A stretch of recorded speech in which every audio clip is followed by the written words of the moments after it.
Engineer Rashid को सिर्फ 2 घंटे की कस्टडी पेरोल पे जो है वो बेल मिली है। इस 2 घंटे में उन्होंने पार्लियामेंट में जाकर जो है वो ओथ सेरेमनी में शामिल होना है।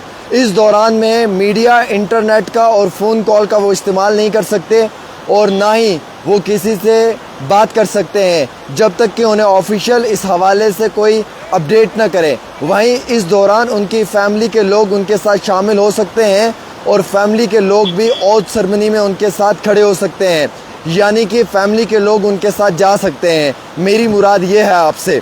वहीं दूसरी ओर इंजीनियर रशीद को सिर्फ 2 घंटे के लिए NIA ने जो है वो फ़िलहाल के तौर के ऊपर जो है वो ज़मानत दी है, यानी कि कस्टडी पेरोल पे उन्हें जो है वो इजाज़त दी गई है और 2 घंटे के लिए ही वो जो है वो पार्लियामेंट में जाएंगे, ओथ सेरेमनी में शामिल होंगे। जो हमारे पास अपडेट आई उसमें यह बताया कि दिल्ली कोर्ट ने थर्सडे के रोज़ जो है कस्टडी पेरोल पे 2 घंटे के लिए कश्मीरी पॉलिटिशियन शेख अब्दुल रशीद को जो है वो बेल दी है 5 जुलाई को ओथ सेरेमनी में शामिल होने के लिए और ओथ उठाने के लिए। कोर्ट ने ऑर्डर दे दिया है, NIA ने अपना कंसेंट दिया था और इसी दौरान कोर्ट ने भी 5 जुलाई को सिर्फ 2 घंटे के लिए इंजीनियर रशीद को ओथ सेरेमनी में शामिल होने की इजाज़त दी है।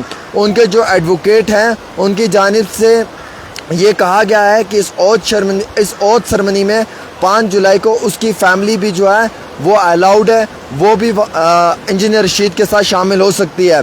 अब इसमें जो है वो जो एडिशनल सेशन जज हैं चंद्रजीत सिंह, उन्होंने कहा कि अब्दुल रशीद इंजीनियर की वाइफ, उसके बच्चों को भी इजाज़त दी गई है, वो भी उस समय जो है वो इंजीनियर रशीद के साथ शामिल हो सकते हैं। इंजीनियर रशीद को किसी भी तरीके से फ़ोन और इंटरनेट का एक्सेस नहीं दिया गया है, ना ही वो फ़ोन ना ही वो इंटरनेट का इस्तेमाल कर सकते हैं।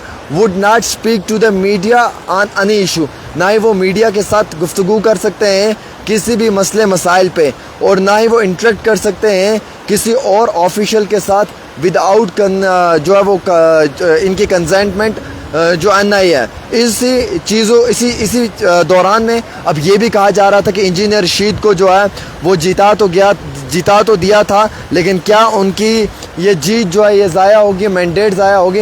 लेकिन बिल आखिर finally after a long time 5 जुलाई को इंजीनियर रशीद ओथ सेरेमनी में शामिल होंगे। सिर्फ 2 घंटे के लिए उन्हें जो है वो इजाज़त दी गई है और वो 2 घंटे के लिए ही जो है वो ओथ सेरेमनी में शामिल हो सकते हैं कस्टडी पेरोल पे। उस दौरान में उसकी फैमिली, उसके बच्चे भी इंजीनियर रशीद के साथ हो सकते हैं। इंजीनियर रशीद को उस चीज़ के लिए इजाज़त दी गई है, सिवाय इंटरनेट के, फ़ोन कॉल के और मीडिया के गुफ्तगू। ये तीनों चीज़ें जो हैं ये इंजीनियर रशीद नहीं कर सकते हैं। लेकिन ये जो उन्हें बेल मिली है ये सिर्फ 2 घंटे के लिए मिली है और कस्टडी पेरोल पे मिली है। और नाज़रीन किराम, कुछ लोग तो ये भी कह रहे थे कि इंजीनियर रशीद को जिता तो दिया है, लेकिन अब उनका जो है वो वक्ती तौर यानी कि ना जाना, ना अपेयर होना, वो एक सबसे बड़ी दिक्कत है। लेकिन अल्लाह के फ़ज़ल और करम से जो है वो इंजीनियर रशीद को फ़िलहाल के तौर के ऊपर जो है वो 2 घंटे की बेल मिल चुकी है। वो शामिल होंगे ओथ सेरेमनी में और वो हल्फ लेंगे, यानी कि वो 5 जुलाई को सिर्फ 2 घंटे के लिए शामिल हो सकते हैं, उससे ज़्यादा नहीं हो सकते। लेकिन एक बड़ा मसला है नॉर्थ कश्मीर के लोगों के लिए कि क्या इंजीनियर रशीद को ओथ लेने में इतनी दिक्कत आ रही है। तो ये तो साफ़ क्लियर है कि फिर हाउस को रिप्रेजेंट करने में बहुत दिक्कत आएगी। अगर वो हाउस को रिप्रेजेंट नहीं कर सकते हैं तो फिर नॉर्थ कश्मीर, कुपवाड़ा, बारामूला के लोगों की रिप्रेजेंटेशन कौन करेगा? फिर नॉर्थ कश्मीर के कुपवाड़ा, उड़ी, बारामूला, हिंदवाड़ा, सोपर के लोगों की रिप्रेजेंटेशन कौन करेगा? वहाँ के लोगों की बात कौन करेगा? उनके मसले मसाइल को उजागर कौन करेगा? उनके हक़ और इंसाफ के लिए कौन लड़ेगा? और उनके जो बुनियादी हकूक़ है उनकी लड़ाई कौन करेगा और उसके लिए आवाज़ कौन बुलंद करेगा?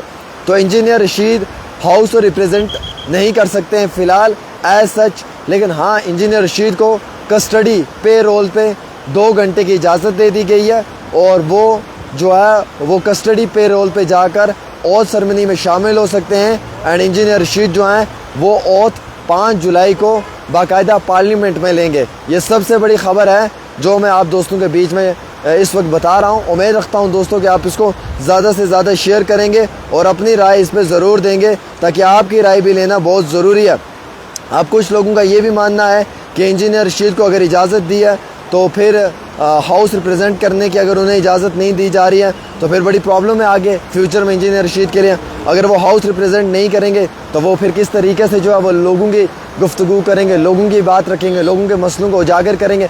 तो ये एक बहुत बड़ा मसला है। इंजीनियर रशीद को जिता तो दिया है, लेकिन लोगों की रिप्रेजेंटेशन करना, लोगों की बात रखना, ये सबसे बड़ी दिक्कत और परेशानी का कारण है। लेट्स सी क्या होता है इसमें, लेकिन फ़िलहाल जो अपडेट मैं आपको दे रहा हूँ ये बिल्कुल दुरुस्त है और सही है।